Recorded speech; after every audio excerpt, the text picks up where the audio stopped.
De volta ao Redação Novo Tempo, pela sua rádio e TV Novo Tempo. Obrigado a você que nos assiste, obrigado a você que nos ouve e acompanha diariamente as nossas discussões aqui. No Brasil, a impunidade é regra e não exceção. É o que apontou uma denúncia feita essa semana pelas organizações das Nações Unidas. Em um informe apresentado ao Conselho de Direitos Humanos, o relator da ONU, o Juan Mendes, criticou a violência no país, a falta de punição, a situação desumana em que são mantidos os presos brasileiros. Além disso, a ONU acusou o governo de não conseguir colocar em prática as leis de proteção aos direitos humanos e nem os diversos programas que foram criados ao longo dos últimos anos. Tá aí o relato da ONU. A impunidade é realmente regra e não exceção. O que vocês acharam da ONU apontar isso? É realmente uma realidade? Demorou para a ONU descobrir ou apontar isso? Só me ajuda a lembrar, esse ponto da pesquisa da ONU, ela não fala de impunidade em relação a tudo quanto é tipo de caso, está falando em relação à violência policial, alguma coisa assim, E não nos é? presídios. E nos presídios, ok. A gente não está falando de impunidade aqui com relação a políticos, vida pública, como a gente tem discutido bastante recentemente por conta da situação que a gente vive no país. A pesquisa da ONU exatamente. num outro sentido, de policiais ou mesmo dos presídios, onde abusos são cometidos e nada é feito mesmo depois de serem descobertos esses abusos, né? A gente volta num ponto que algumas vezes a gente... É que eu tô lembrando algo que a gente já falou várias vezes aqui no Redação em 2015. Esse ano acho que a gente ainda não falou, que é o fato de que os presídios, pegando o caso específico dos presídios, eles acabam sendo muitas vezes universidades do crime, ou seja, a pessoa entra ali ruim e sai ainda pior. Por quê? Porque supostamente, num presídio, deveria existir uma forma de regenerar aquele cidadão. Mas ali ele só entra e só fica com mais raiva, exatamente por conta disso. Por conta de falta de direitos humanos básicos, seja para o cara dormir, higiene, onde o cara vai fazer as necessidades fisiológicas dele, alimentação, entre outras coisas. Ou seja, se você não tem esse mínimo... uma situação assim, né? Ninguém, você só fica com mais raiva ainda. Não, e já começa antes de estar lá, Leite, porque a gente acompanhando nos últimos anos, nos últimos meses, sei lá, nos últimos anos, uma atuação mais rígida com respeito à corrupção dentro da política, o que a gente vê? A gente vê um camarada sendo condenado a, sei lá, 11 meses de prisão. Aí ele vai para a prisão. E no caso dele, funciona aquela progressão de pena. Cumpriu um terço da pena, aí ele vai para o regime domiciliar. E mais do que isso, ele não vai para aquele presídio lá sei lá onde, Bangu. Pedrinhas, no Maranhão. Não, ele vai ali para Papuda. Ele vai para algum lugar onde não é um presídio federal, ele fica ali guardadinho num lugar bem tranquilinho, bem confortável, bem dentro do que a ONU e de organizações de direitos humanos esperam que seja um lugar para detenção. Mas aí a gente fala aí de um fulano, coitado, um Zé qualquer, que, sei lá, cometeu algum outro tipo de crime, ou talvez nem tenha cometido, mas foi arrolado dentro do processo como um suspeito. E aí ele é jogado dentro de Pedrinhas, lá no Maranhão. Ou é jogado em qualquer outro cárcere em que não há nenhuma condição de vida ali dentro. E aí esse camarada, ele fica ali esperando que algum dia o caso dele seja julgado. Ele não foi julgado ainda, não foi condenado, ele foi jogado lá dentro. Entendeu? Então você tem coisas que se juntam para fomentar isso aí que a ONU está dizendo, né, com respeito aos presídios.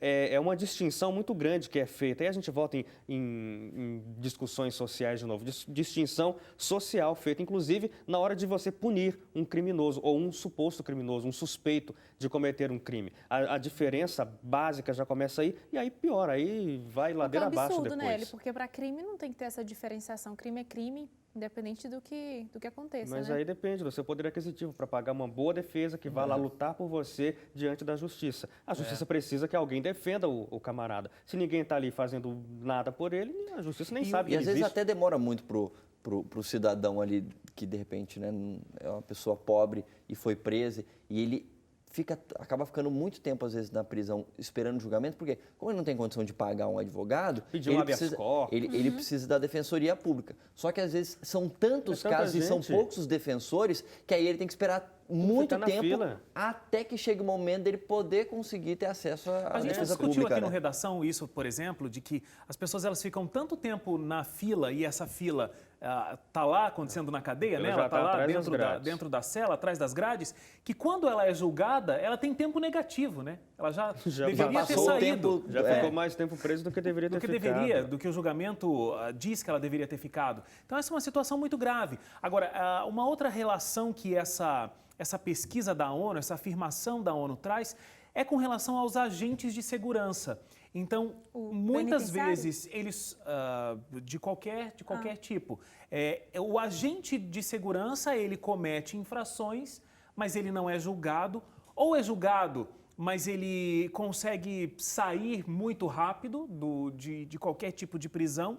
Então, se quem deveria proporcionar a segurança comete crime e recebe um julgamento parcial ou muito rápido, isso tira a credibilidade de que a gente tem um processo que acontece, que a justiça realmente aconteça dentro de bons parâmetros. O Leite falou em um desses programas agora, recentemente, sobre a impunidade. Quanto mais ela aumenta, mais as pessoas vão realmente cometer crimes. Se há uma maneira de impedir isso através de leis, de ações e tudo mais, pelo menos se espera de que esses crimes deixem de existir.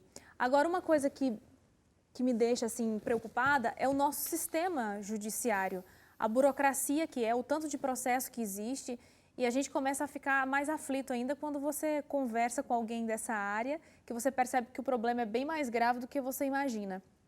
Então, aqui no Brasil tem umas coisas que só acontecem aqui, né? Por exemplo, a gente está aí na iminência de lançar o novo Código de Processo Civil, acho que até o dia 20 de março, né, Hélio? Dia 18. Nossa. Dia 18 vai ser realmente entrar em vigor. Só que já houve mudanças em um código que ainda nem entrou em vigor ainda. Então, muitas coisas já foram alteradas de uma coisa que ainda nem está funcionando. E sobre essa quantidade de processos que eu falo, eu só citei esse exemplo só para a gente entender como é complexo a maneira como é feito o nosso sistema judiciário. Tem uma região mesmo aqui no interior de São Paulo que há 2 anos eles estão sem juiz, esse distrito, porque há uma quantidade enorme de processos. Eu acho que é a maior região por número de habitantes, a quantidade de processos. Então, um juiz não conseguiria nunca julgar esses casos. Mesmo se ele conseguisse julgar um caso por dia, ele demoraria anos para julgar a quantidade de processos que existe nesse determinado local. E aí, ninguém para ali. A hora que chega algum novato, alguma coisa assim, que recebe uma promoção, vai embora. Porque realmente a burocracia é extensa. Agora, imagina, de repente, com essas pessoas aí nesse sistema carcerário.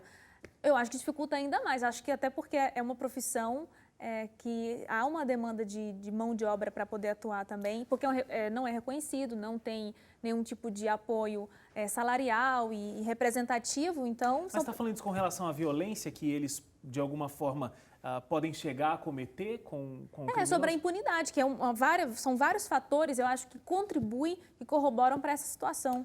Agora, eu queria acrescentar uma coisa, porque a gente está falando de agente de segurança, isso envolve os policiais também.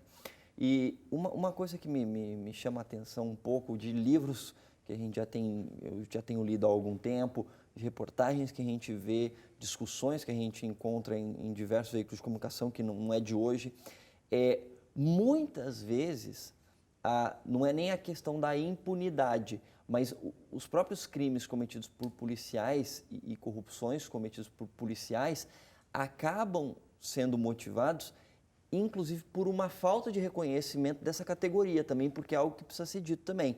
E eu digo salarialmente. Então, você pega livros que falam, por exemplo, da situação da Polícia Militar no Rio de Janeiro. Obviamente que a gente não pode generalizar, mas você tem relatos verídicos, reportagens, gente que trabalhou lá dentro que fala que muita gente, por exemplo, essa situação de milícias que acontece no Rio de Janeiro, onde policiais acabam pegando suborno para cuidar de uma determinada favela, alguma coisa, e o policial que deveria estar cuidando acaba sendo a pessoa que acaba extorquindo o próprio morador. Então, isso aí é um tipo de corrupção que acaba ficando impune, porque o policial está fazendo isso para, né, de alguma maneira, conseguir um dinheiro a mais. Obviamente, não são todos os policiais, claro, a gente não está falando disso, mas estou pegando casos que a gente já viu de reportagens, de pessoas que já foram julgadas, inclusive, sobre isso. Mas muitas vezes, por que o policial acaba fazendo isso, em alguns casos, e se dando o espaço para a corrupção? Porque o salário do policial, muitas vezes, é muito baixo. E aí, ele precisa manter a família dele, está correndo risco, uma série de coisas, e aí ele acaba vendo nisso, nessa forma de extorquir ou de se corromper, seja tendo um contato com um traficante ou, enfim, seja lá de que forma for, uma forma de conseguir uma renda extra. Eu vou pegar um exemplo de uma situação que aconteceu recentemente, a gente até falou no Redação no ano passado, por exemplo, o governo do estado do Rio Grande do Sul estava com dificuldade de pagar os funcionários públicos. E a família da minha esposa é lá do Rio Grande do Sul, foi para lá recentemente, conversando com algumas pessoas ali que são funcionários públicos, eles estão falando, não foram todos os funcionários ou servidores públicos que não foram pagos, foram algumas categorias específicas. E sabe quais foram as 2 categorias específicas que mais sofreram com a falta de pagamento, ou atraso, ou parcelamento de pagamento no Rio Grande do Sul? Policial e professor? Policial e professor. É um absurdo, né? Então, Nem assim, sabia, só chutei aqui, ó. Policial e professor. Então, quer dizer, são pessoas que têm um trabalho muito importante, Social. que é de garantir a segurança da população, dos professores, e muitas vezes são os que mais sofrem com a falta de reconhecimento, inclusive salarial. Deixa eu só dizer uma coisinha aqui. O secretário de Direitos Humanos, o Rogério Sotili, ele respondeu essas denúncias, dizendo que o Brasil não admite a tortura. Disse ainda que é evidente que a gente não vai mudar uma cultura de violência de pelo menos 500 anos de uma hora para outra. Mas ele tem convicção de que recentemente a gente começou a transformar essa cultura de discriminação e de violência em favor de uma cultura de direitos, se referindo ao avanço aí dos direitos humanos. Não, você vai falar, a gente sempre fala dos policiais, né? O Leite falou ali dos policiais novamente.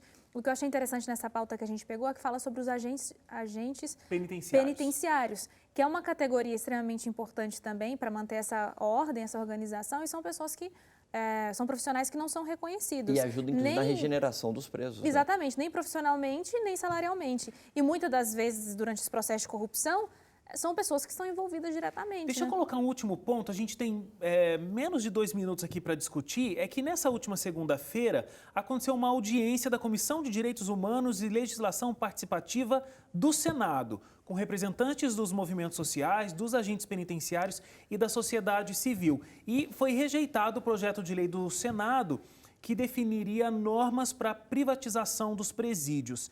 Será que privatizar os presídios resolveria, contribuiria, usando a palavra da Suzane, corroboraria para uma melhora dessa situação da violência?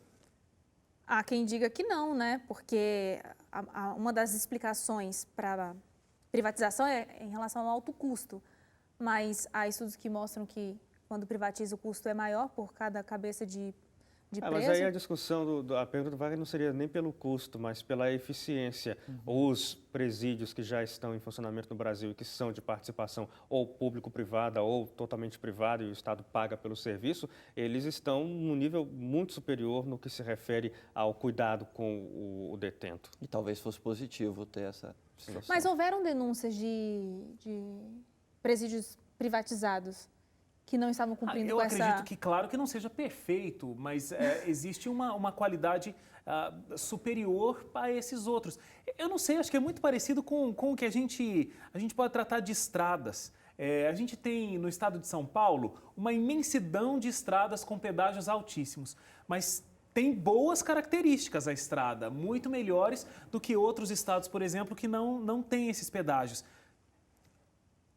Não deveria a estrada, mesmo sem o pedágio, estar ali muito bem estruturada, porque a gente já paga por isso? Sim. E o custo que a gente paga aqui em São Paulo para poder transitar é altíssimo? É mais ou menos essa discussão. Só que o problema do presídio é porque fere a nossa Constituição, onde fala que o governo, o Estado é responsável por esse tipo de situação, punição. Eu não sei as palavras mais bonitas e Mas adequadas. o privatizado não é que uma empresa vai dizer agora, então você que cometeu crime, eu vou te julgar. Não, o julgamento continua cabendo ao Estado, mas o Estado vai pagar para que uma empresa gerencie a estrutura. Não tem nada a ver. Você foi julgado, ok, pelo mesmo sistema e tal. Agora você está nesse presídio. Ele é privatizado ou ele é público? Agora, né? no caso da estrada, a gente que paga o pedágio para manter a estrada que é privatizada ali e a empresa ter um lucro.